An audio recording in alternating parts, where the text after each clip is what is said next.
ওচৰত যাই প্ৰণাম জনাইছে। প্ৰণাম জনাই গুচি গেল। হনুমন্ত একো কথা কোৱা নাই, গুচি আহিছে।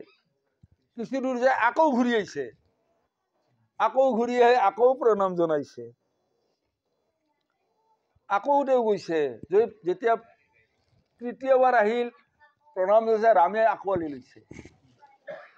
তেতিয়া ৰামে সুধিছে, হে হনুমন্ত, হে স্বামী, তুমি প্ৰথমবাৰ মোক সেৱা কৰিলা, তাৰ অৰ্থটো মই একো বুজা নাই।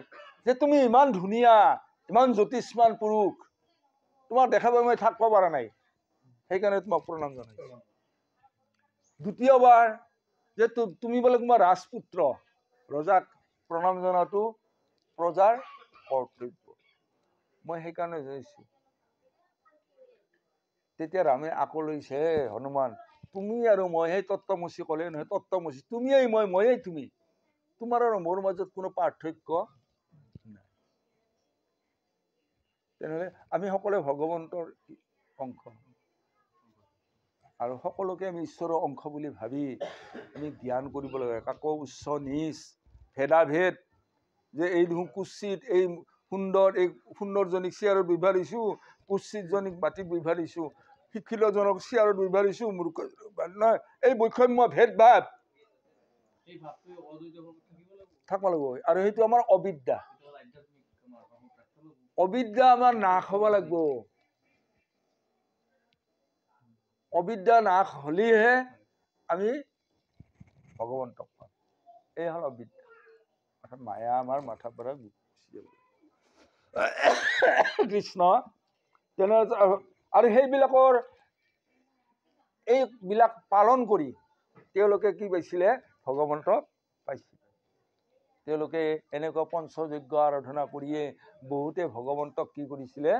লাভ কৰিছে। সেইকাৰণে হৈছে তাহাৰ চতব্য কথা আছে অসংখ্যাত, কিন্তু হৰি বিমুখৰ হয় ব্যৰ্থে।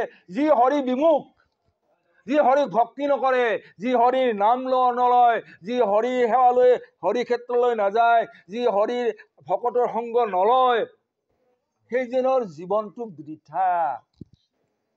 সি এনেই কামাৰ হালৰ ভাটি, সি খালি ফাৰ্ষ্ট উশাহ আছে, উশাহ কাঢ়িয়ে গৈছে, তাত বাহিৰে তেওঁৰ আৰু কোনো কামত নাই। তেনেহলে আমি হৰিত সন্মুখ হ'ব লাগিব। হৰিৰ সন্মুখ, হৰিৰ বিমুখ হলে নহব।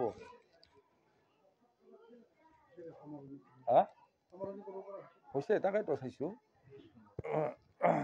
তেনেহলে হৰিত আমি সন্মুখ হওক, হৰিত বিমুখ নহওক, নহয়? যেতিয়া হৰি সেৱালৈ আপোনালোকে আগবাঢ়িব, সময় অলপ খৰচ হলেও, সিপিনে অলপ ক্ষতি হলেও ইপিনে আপোনাৰ মহালাভ হ'ব। সিটো লাভ হ'ল আপোনাৰ বৈষয়িক লাভ, আৰু ইটো লাভ হ'ল পৰমাৰ্থিক লাভ। তেনে আমি কি লাভ চাম? এইটো পাৰমানেণ্ট, এইটো লগত যাব, সেইটো কিন্তু নাযায়। সেইটো কেইদিনমান পাছতে ক্ষয় হৈ যাব। ভঁৰালত ধান বজাই হৈ আছে, খাওঁতে খাওঁতে উদং হ'ল, আৰু চাউল কিনিব লাগাই হ'ল।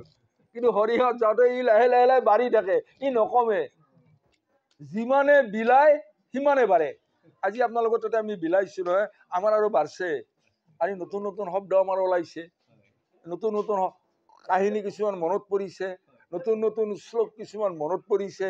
এইবিলাক মানে আহি থাকে, অদ্বৈত ভাৱলৈকে আহিব লাগে। কৃষ্ণ তে আমি ইয়াতে সামৰণি পেলাম। কৃষ্ণ কৃষ্ণ।